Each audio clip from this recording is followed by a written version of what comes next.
اعوذ باللہ من الشیطان الرجیم بسم اللہ الرحمن الرحیم الحمد للہ رب العالمین اللہم صلی علی محمد و آل محمد۔ درس تفسیر قرآن کریم۔ آج ہم سورہ فرقان کی آیت نمبر 56 سے ترجمہ اور مختصر تفسیر بیان کریں گے۔ اس آیت میں اللہ تعالیٰ اپنے حبیب کے منصب کو اور اس کی ذمہ داریوں کو بیان فرما رہا ہے۔ ارشاد باری تعالیٰ ہو رہا ہے، بسم اللہ الرحمن الرحیم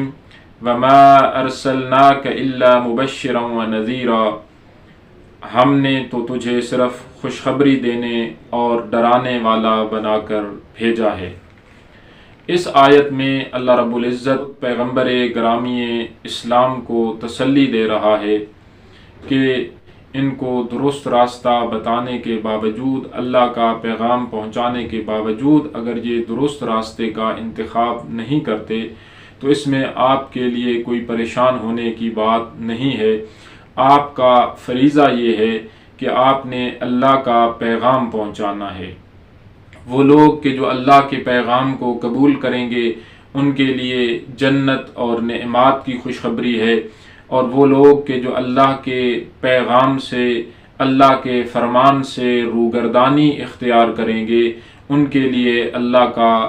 دردناک عذاب ہے، اور انہیں اس عذاب سے ڈرائیے۔ اب یہاں پر انسان کے اپنے اوپر موقوف ہے کہ وہ اللہ کا پیغام قبول کرے اور اس کی نعمات اور اس کی جنت کی خوشخبری اس کے شامل حال ہو، یا وہ اللہ کے فرمان کی نافرمانی کرے کہ اس کے دردناک عذاب کا مرتکب ٹھہرے۔ اس کے بعد اگلی آیت میں ارشاد ہو رہا ہے،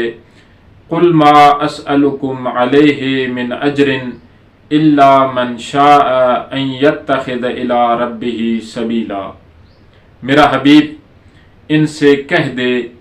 میں اس دین کی تبلیغ کے بدلے میں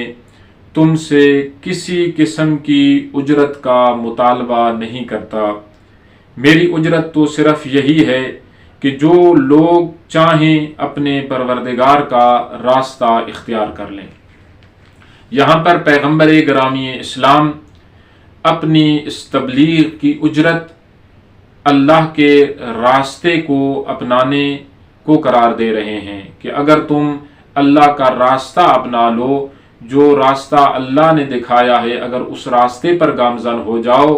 تو میری اس رسالت کی، میری اس تبلیغ کی یہی اجرت ہے۔ جتنے بھی انبیاء آئے ہیں ان میں سے کسی نے بھی اپنے اجر رسالت کا امت سے مطالبہ نہیں کیا۔ کیوں؟ اس لیے کہ ان کی یہ تبلیغ، ان کا یہ اللہ کا پیغام پہنچانا یہ ذاتی اغراض و مقاصد کے لیے نہیں تھا، یہ مادی اور دنیاوی مفادات کے لیے نہیں تھا، بلکہ وہ اللہ کے پیغمبر تھے، اللہ کا پیغام پہنچا رہے تھے۔ اس قرآن کریم میں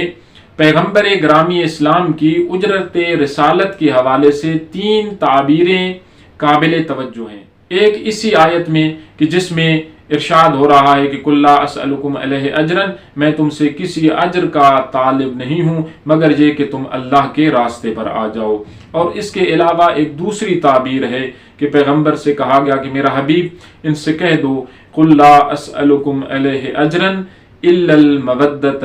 فِي الْقُرْبَى،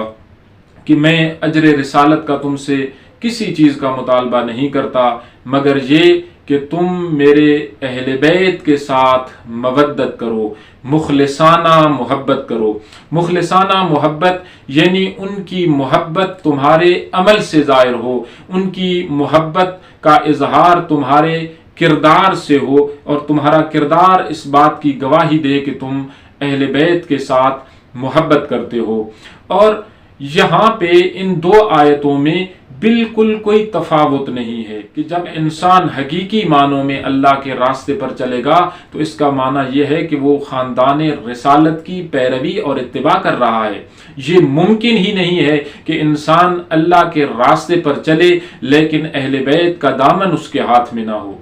حقیقی محبت اہل بیت کا دعویٰ بھی اسی وقت کیا جا سکتا ہے کہ جب انسان اللہ کے راستے پر گامزن ہو، اگر انسان اللہ کے احکامات کی پرواہ نہ کرے، اگر انسان اللہ کی شریعت کی پرواہ نہ کرے اور دوسری طرف سے محبت اہل بیت کا دعویٰ ہو، تو یہ فقط اس کا لکلکہ زبانی ہو سکتا ہے، یہ اس کی مخلصانہ محبت اہل بیت کے ساتھ نہیں ہو سکتی۔ یعنی اہل بیت کے ساتھ مودت کا جو پیغمبر فرما رہے ہیں، گویا یہی کہہ رہے ہیں کہ اللہ کی جانب جانے کا یہی سیدھا راستہ ہے، صراط مستقیم یہی اہل بیت ہیں، اور جس راستے پر گامزن ہونے کی پیغمبر گرامی اسلام تاکید فرما رہے ہیں کہ اگر تم اجر رسالت دینا چاہتے ہو تو اللہ کے راستے پر چلو، وہ اللہ کا راستہ یہی اہل بیت ہیں، یعنی اہل بیت کا بتایا ہوا راستہ ہے۔ اور پھر آگے نتیجہ بیان فرمایا ہے، ایک اور تعبیر میں ارشاد ہو رہا ہے کہ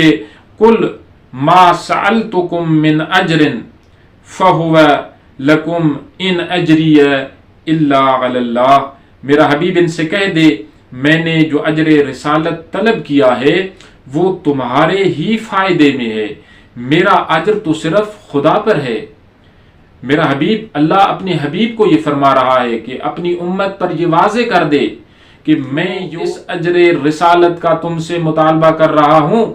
اس کا میری ذات کو کوئی فائدہ نہیں ہے، بلکہ اس کا تمہیں فائدہ ہے۔ اگر اللہ کے راستے پر چلو گے، اگر مودت اور محبت اہل بیت تمہارے کردار میں نظر آئے گی تو یہ تمہارا فائدہ ہے، میرا اجر دینا تمہارے بس میں نہیں ہے، میرا اجر تو فقط میرا رب دے گا۔ دعا ہے اللہ رب العزت ہمیں اس قرآن کریم کو پڑھنے، سمجھنے اور اس پر عمل پیرا ہونے کی توفیق نصیب فرمائے۔ والسلام علیکم ورحمۃ اللہ وبرکاتہ۔